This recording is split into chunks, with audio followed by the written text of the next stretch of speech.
Completely കയ്യിൽ നിന്ന് പോയിട്ടുള്ള ഒരു അറ്റംപ്റ്റ് ആയിരുന്നു ബാറോസ്. കാരണം ഈ പടത്തിന്റെ ട്രെയിലർ ആയാലും തന്നിട്ടുള്ള ഒരു എക്സ്പെക്ടേഷൻ വളരെ വളരെ വളരെയധികം കുറവായിരുന്നു. ആൻഡ് എന്നിട്ട് പോലും ഈ സിനിമയിൽ എന്തെങ്കിലും ഒരു സംതിങ് വിൽ ബി ദർ എന്നുള്ള ഒരു മൈൻഡിലാണ് ഈ പടത്തിനെ അപ്രോച്ച് ചെയ്തത്. പക്ഷെ പടത്തിന്റെ തുടക്കം തൊട്ട് അവസാനം വരെ എവിടെ പോലും നമ്മളിന്ന് പിടിച്ചിരുത്താനോ അല്ലെങ്കിൽ എന്തെങ്കിലും ഒരു ഇൻട്രസ്റ്റിംഗ് ആയിട്ടുള്ള ക്യാരക്ടറോ മൊമെന്റ്സോ ഓഫർ ചെയ്യാൻ പറ്റാതെ പോയിട്ടുള്ള ഒരു ഡിസപ്പോയിന്റ്മെന്റ് തന്നെയായിരുന്നു പടം ഓഫർ ചെയ്തിരുന്നത്. മോഹൻലാൽ അദ്ദേഹത്തിന്റെ ഫസ്റ്റ് ഡയറക്ടോറിയൽ ഡിബേറ്റ് ആണ്. ബട്ട് ഇതിന്റെ ഉള്ളിലൊരു സ്റ്റോറി ഉണ്ട്, അത് പ്രോപ്പർലി എക്സിക്യൂട്ട് ചെയ്ത് ഈവൻ ഇതൊരു ആനിമേറ്റഡ് മൂവിയോ അല്ലെങ്കിൽ എന്തെങ്കിലുമൊക്കെ ആക്കി ചെയ്തിരുന്നെങ്കിൽ ഇതിനേക്കാളും നന്നായെന്ന് തോന്നി ഒരു മൊമെന്റിൽ.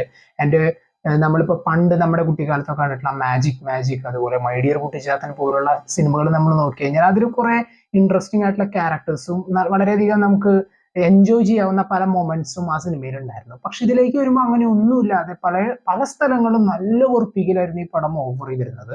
ആൻഡ് ചിലപ്പോൾ എനിക്ക് തോന്നിപ്പോയി നമ്മൾ ഈ അവാർഡ് ഷോയിലൊക്കെ കാണുന്ന ചില സ്കിറ്റ് പെർഫോമൻസ് ആണോ നടക്കുന്നത് എന്ന് തോന്നുന്ന ഒരു അവസ്ഥയായിരുന്നു. പലയിടത്തും ഒരുപാട് ടെക്നിക്കൽ സൈഡ് അവർ കൊണ്ടുവരാൻ ശ്രമിച്ചിട്ടുണ്ടെങ്കിലും എവിടെയും അതിന്റെ ഒരു റിച്ച്നെസ്സോ അല്ലെങ്കിൽ അത്രയും ഒരു മികച്ച വർക്ക് എന്ന് പറയാനുള്ള ഒന്നും തന്നെ ഇതിലുണ്ടായിരുന്നില്ല. ഈവൻ 3D ആയാൽ പോലും അത്ര വലിയൊരു സംഭവമായിട്ട് ഇതിൽ തോന്നിയിരുന്നില്ല.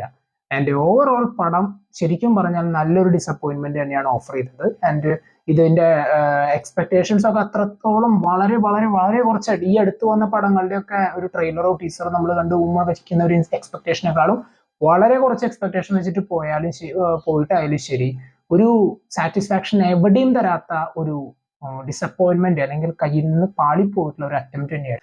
എന്തായാലും ഈ ഒരു വർഷത്തെ മെയിൻ റിലീസുകളൊക്കെ ഏകദേശം കഴിഞ്ഞു. ഇനി നെക്സ്റ്റ് ഇയറിലേക്കുള്ള കാത്തിരിപ്പാണ്. ഒരുപാട് നല്ല സിനിമകൾ അടുത്ത വർഷത്തേക്ക് റിലീസിന് വേണ്ടി ഇരിക്കുന്നുണ്ട്. ആൻഡ് എന്തായാലും എല്ലാ പടങ്ങളും നല്ല രീതിയിൽ തന്നെ പെർഫോം ചെയ്യട്ടെ, നല്ല സിനിമകൾ പ്രേക്ഷകർ സ്വീകരിക്കട്ടെ എന്ന് തന്നെ വിചാരിക്കുകയാണ്. എന്തായിരുന്നു നിങ്ങൾക്ക് പടത്തെക്കുറിച്ചുള്ള അഭിപ്രായം? കമന്റ് ബോക്സിൽ നോട്ട് ചെയ്യാം.